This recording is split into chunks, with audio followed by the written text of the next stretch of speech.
전쟁에서 승리하는 최고의 전략은 전쟁을 피하는 것이죠. 특별하고도 인문학적 감수성을 가지신 옆에 계신 신동호 변호사님의 관계 심리학적 접근! 명절 이혼을 피하는 방법. 그 문을 활짝 열어보겠습니다. 사회자님, 기혼자가 공통적으로 1년 중 스트레스를 가장 많이 받는 날이 3일 있다고 합니다. 언제일까요? 3일씩이나요? 저는 사실은 없는데 억지로 한번 답을 맞춰보겠습니다. 기혼자라면 첫 번째로 결혼기념일이 아닐까요? 빙고! 바로 맞추셨는데요. 그렇게 생각하시는 이유를 한번 들어볼까요?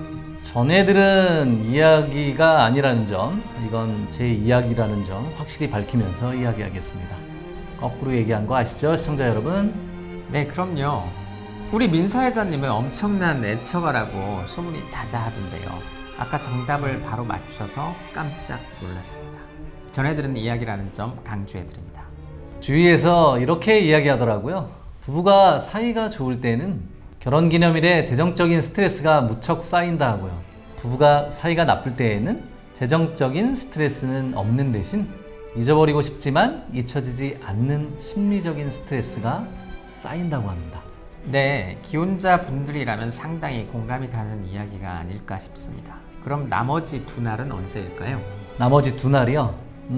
추석도 있고 했으니 추석, 구정, 이렇게 뭐 설날 이 정도 아닐까요? 네, 맞습니다. 명절은 기혼자뿐만 아니라 모든 사람에게 스트레스를 주기도 하는 날이라고 합니다. 그래서 명절 증후군이라는 단어까지 생겨났다고 하는데요. 이번 방송은 명절 때문에 생겨나는 명절 이혼을 피하는 방법에 대해서 이야기해 보고자 합니다. 단 이 주제는 이혼에 국한된 부부가 아니고 모든 사람들에게 해당합니다. 명절에 사랑하는 가족, 친지와 좋은 관계를 유지하는 방법, 이렇게 보셔도 무방하겠습니다. 사랑하는 가족, 친지와 명절을 잘 보낼 수 있고 또 돈독해진다면 당연히 이혼 얘기도 사라질 텐데요. 그런데 아쉽게도 우리나라의 문화적 특성상 특히 여성분들에게는 가혹한 날이지 않습니까? 네, 그렇습니다.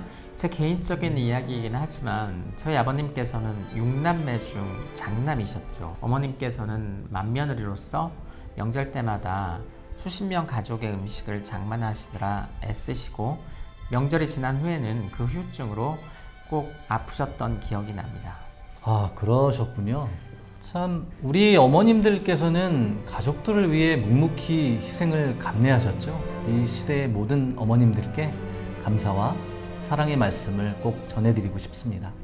명절은 모처럼 가족들이 모여서 웃음꽃을 피우는 날이기는 하지만 그 이면에는 많은 스트레스를 유발하는 날이기도 합니다. 여성에게 과하게 편중된 명절 노동 이뿐만 아니라 마치 공공재처럼 누구든 개인의 삶을 참견할 수 있는 집단주의적 문화, 선을 넘는 것이 친밀감의 표현이라는 사고방식 등 한국만의 특수한 문화적 특성들이 스트레스를 야기시키기도 합니다. 그런데 한국뿐만 아니라 유교권 나라인 일본이나 중국에서도 명절 스트레스가 저희 나라만큼 있지 않을까 싶은데요? 네, 맞습니다. 정도의 차이가 있을 뿐이죠.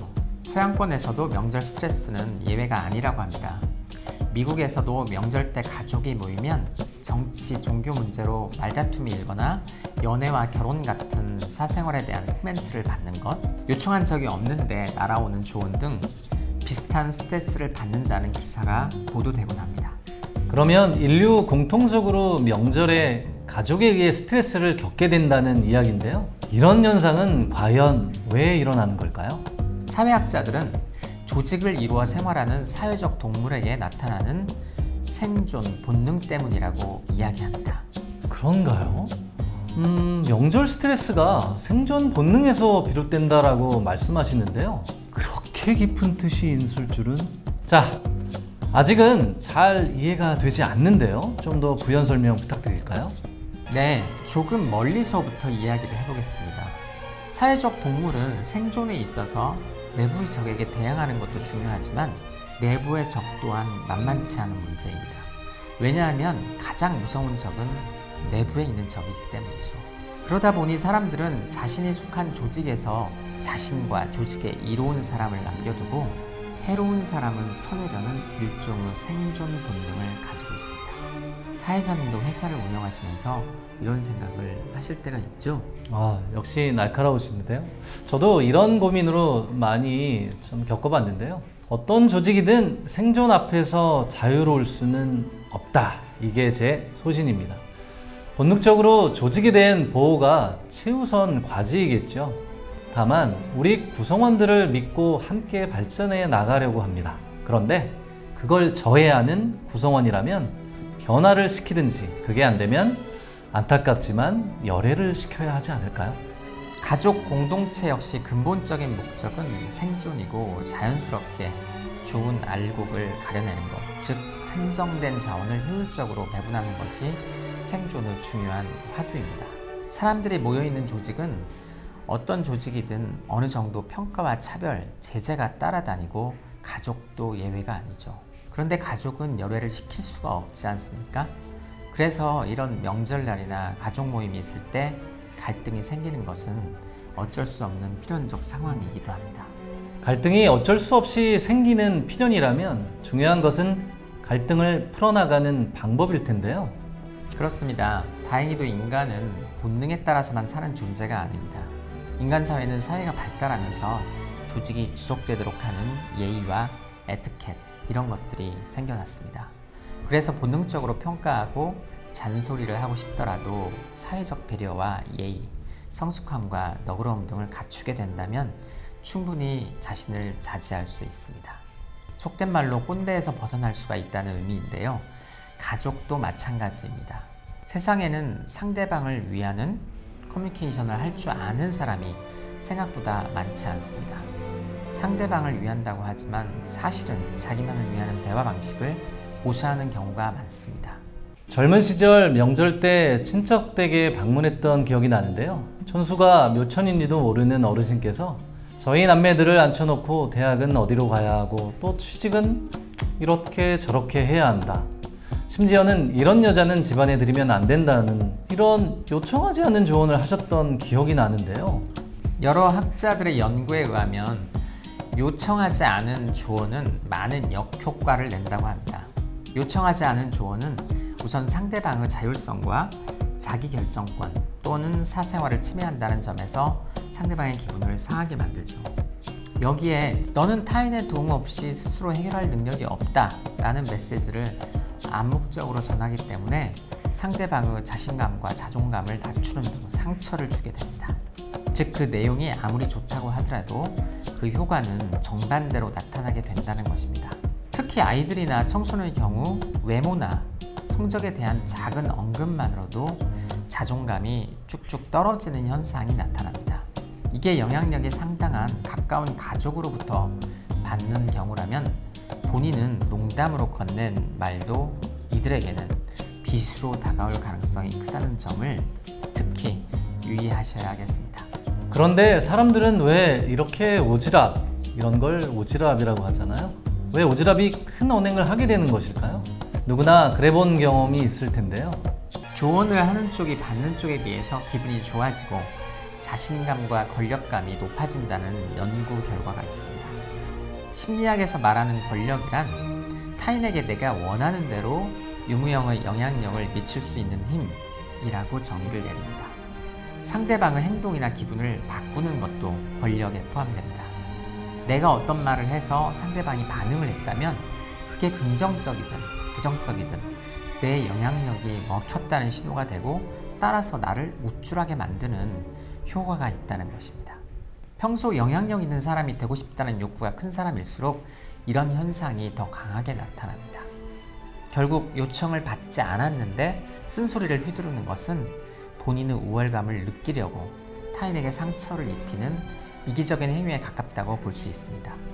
학교 다닐 때 본능적으로 꼰대 선생님들이 그렇게 싫더라고요. 그런 선생님들에게는 일부러 더 반항을 했던 제 기억이 나는데요. 지금 들어보니 다 이유가 있었던 것 같습니다. 그렇다면 이런 요청하지도 않는 조언을 이기는 방법은 과연 무엇이 있을까요? 가족이나 친지들은 관계를 물릴 수도 없지 않습니까, 변호사님? 네, 우선 요청하지 않은 조언을 받는 사람이 대처하는 방법을 말씀드려 보겠습니다. 첫 번째, 되도록 불편한 모임을 피하는 것이 좋겠죠. 즉, 명절날 배우자의 가족들을 만났을 때 그런 대화가 오가기 전에 자리를 끝내는 것도 현명한 방법입니다.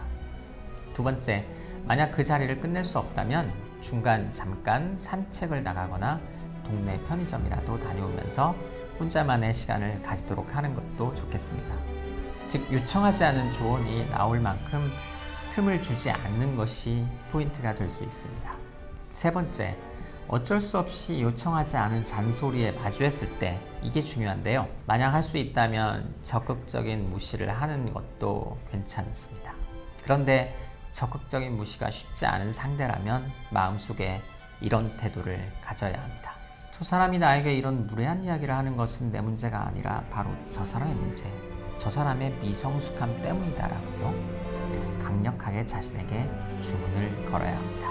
변호사님, 그럼 그런 게 저한테 유용한 조언이라고 해도 그런 태도를 갖는 게 맞나요? 유용한 조언을 하는 사려 깊은 사람이라면 명절날 그런 행동을 취하지 않을 것이 분명합니다. 다른 방법이나 시간을 선택을 해야 되는 것이죠. 듣고 보니 하나부터 열까지 다 맞는 말씀인데요. 기본적으로 명절에는 가족과의 관계에서 어떤 태도를 갖는 게 서로의 관계에서 편리할까요? 네, 사실은 조금이라도 더 권력을 가진 사람이 먼저 좋은 태도를 지녀야 합니다. 좋은 태도란 어떤 것인지 4가지로 나눠서 말씀드려 보겠습니다. 첫 번째, 동등한 위치를 유지하는 것입니다. 내가 나이가 많고 지위가 높다고 해서 상대방보다 잘났다고 생각하지 않아야 합니다. 두 번째, 항상 상대의 체면을 생각하는 것입니다. 아무리 어리고 약한 사람일지라도 사람들 앞에서 그 단점을 부각시키지 않아야 합니다. 세 번째, 상대방의 사생활을 침해하지 않아야겠죠. 네 번째, 상대방의 독립성과 자율성을 훼손하지 않아야 합니다. 어떤 요청을 받지도 않았는데 괜히 대신 해주겠다고 나서지 않는 것이 진정으로 상대방을 위하는 길일 수 있습니다. 조언과 도움은 요청이 있을 때 진심을 담아서 하는 것이 현명합니다. 네, 말씀하신 4가지의 태도가 지켜진다면 명절은 스트레스의 날이 아니라 사랑과 관심을 나누는 행복한 날이 될 수 있을 것 같네요. 네, 이제는 추석과 설날 두 명절이 아니면 가족들이 한자리에 모이는 것이 흠한 시대가 되었습니다. 365일 중 단 이틀 사랑하는 가족과 함께하는 그 소중한 시간을 어떻게 보내야 할지 결정을 하는 것은 바로 당신입니다. 자신의 인생과 사람들의 관계의 키는 다름 아닌 당신이 주고 있는 것입니다. 그럼 시청자 여러분, 남은 연휴도 꼭 행복한 시간이 되시길 바랍니다. 해피 뉴 추석! 모든 이에게 사랑과 감사를 전하는 좋은 시간이 되시기를 기원합니다. 시청자 여러분, 감사합니다. 감사합니다.